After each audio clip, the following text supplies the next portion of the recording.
The big question: why did some people believe the church needed to be reformed during the 1400s and 1500s? Setting the stage for reform. Gutenberg's printing press did change the world, at least the European world. But before we talk about the changes that took place in Europe in the 1500s, let's journey further back in time. You may remember that after the fall of Rome in 476 CE, there was no longer a strong government to unite people in different countries. Instead, the Catholic Church took control.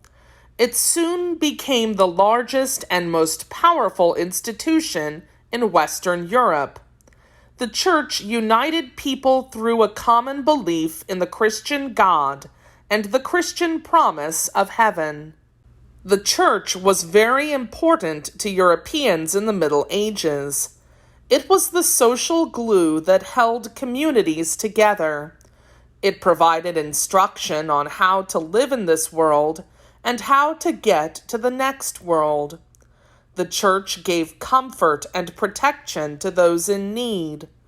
The Church was also largely responsible for educating those fortunate enough to receive an education. If you had lived during this period in history, the Catholic Church would have been a major focus in your life. Typically, once a week, you would have gone to church to attend Mass. Mass is the central act of worship in the life of a Catholic. Depending on where you lived, the church you attended might have been an especially large and beautiful cathedral.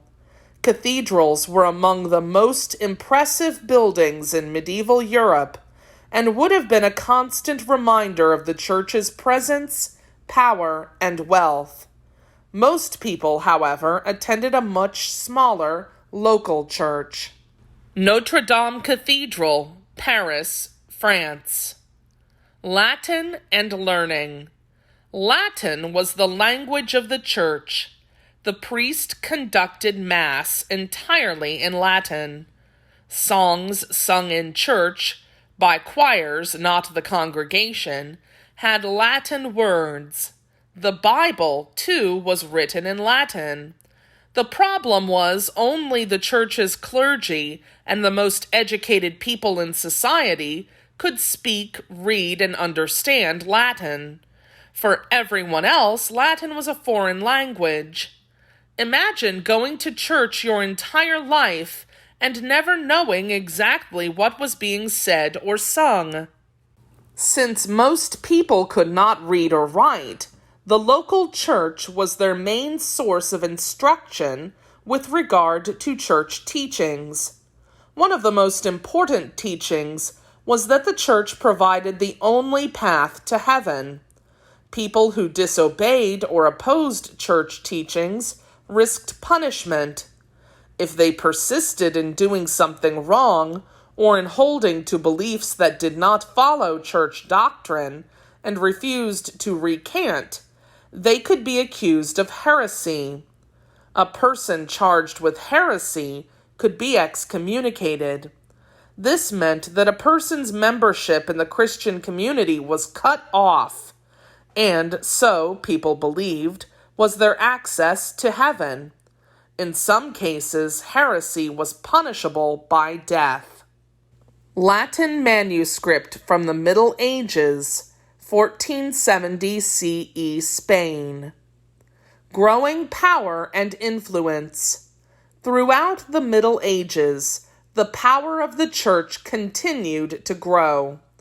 Part of the reason behind this increasing power was money. Christians were not simply supposed to obey the church, but they were also expected to support it financially. Everyone was expected to give a portion of their yearly earnings to the church. The money, or goods such as crops and livestock, was paid like a tax and called a tithe. Over time, the church became very rich. It owned land, buildings, and even parts of towns. Wealthy people bequeathed land and money to the church. This wealth gave the Pope, who was the leader of the church, political as well as religious power. Questionable practices. For some time, the church had raised money by issuing certificates that could release or pardon people from penance. Penance was the punishment that the church taught was due after a sin was confessed and forgiven. Previously, penance had to be performed before a sin was forgiven. These certificates were called indulgences. Technically, indulgences weren't sold. They were given in exchange for donations of money. Nevertheless, the money raised by the issuing of indulgences became a huge business for the church.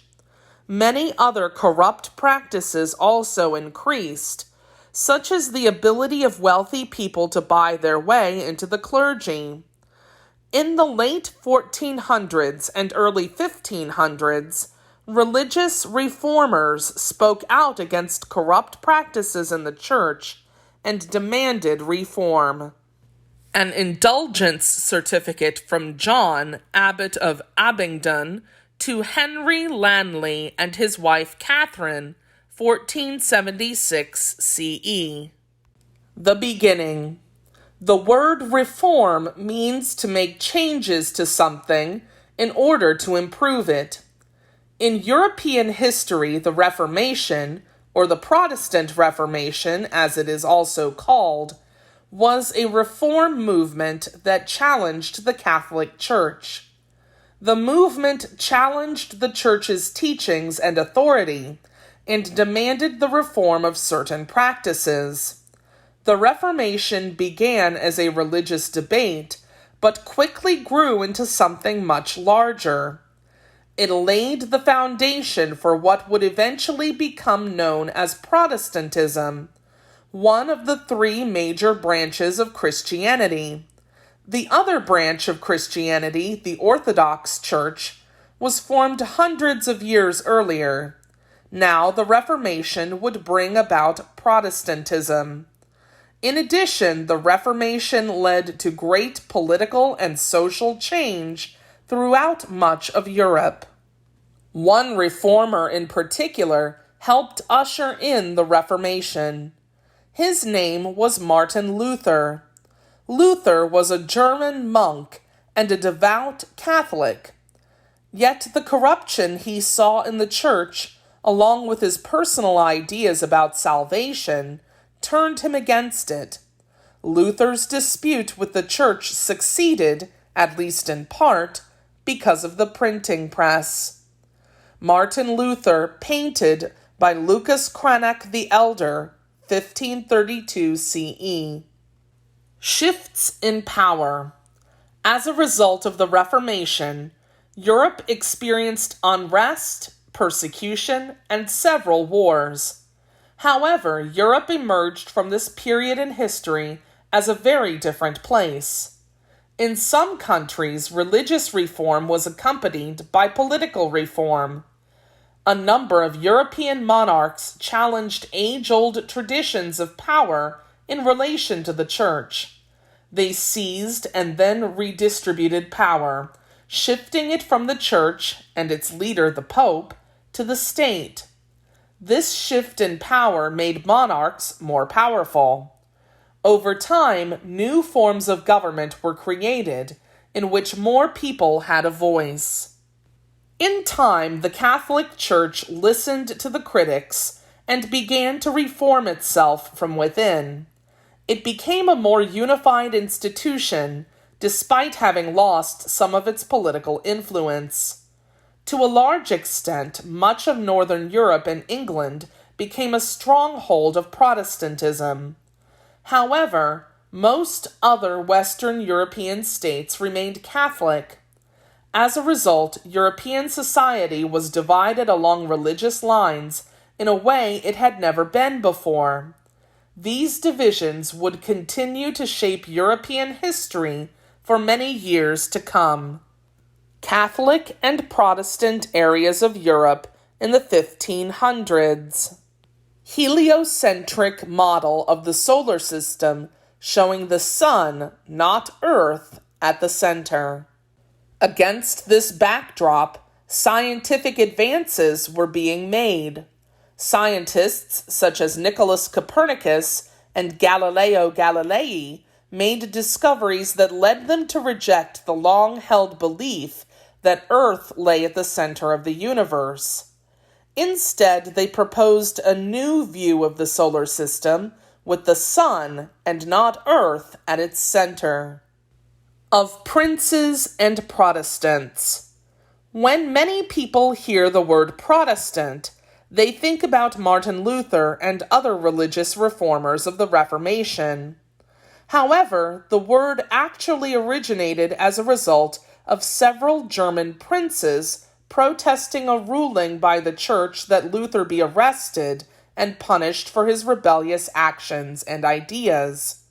These princes were the original Protestants.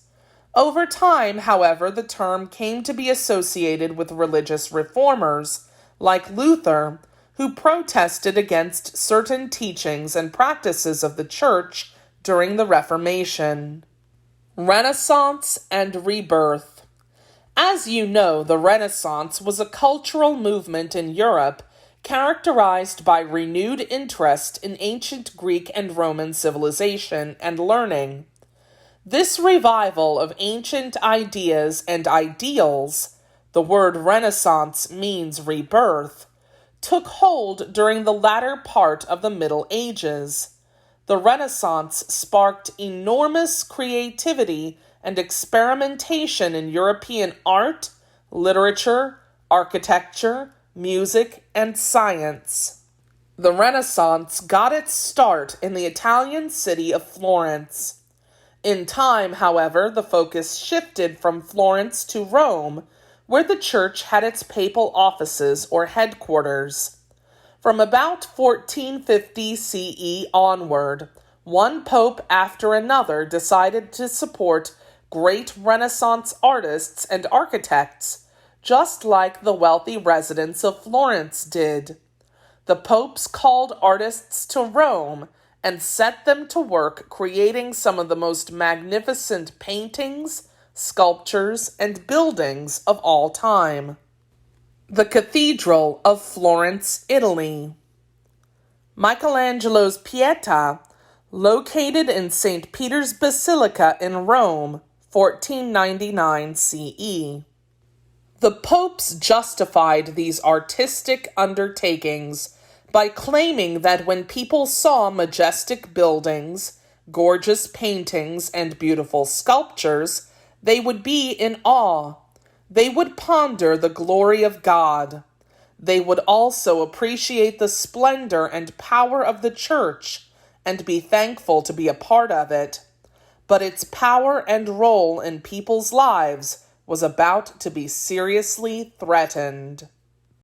Raphael's The School of Athens, located in the Apostolic Palace, 1510 CE.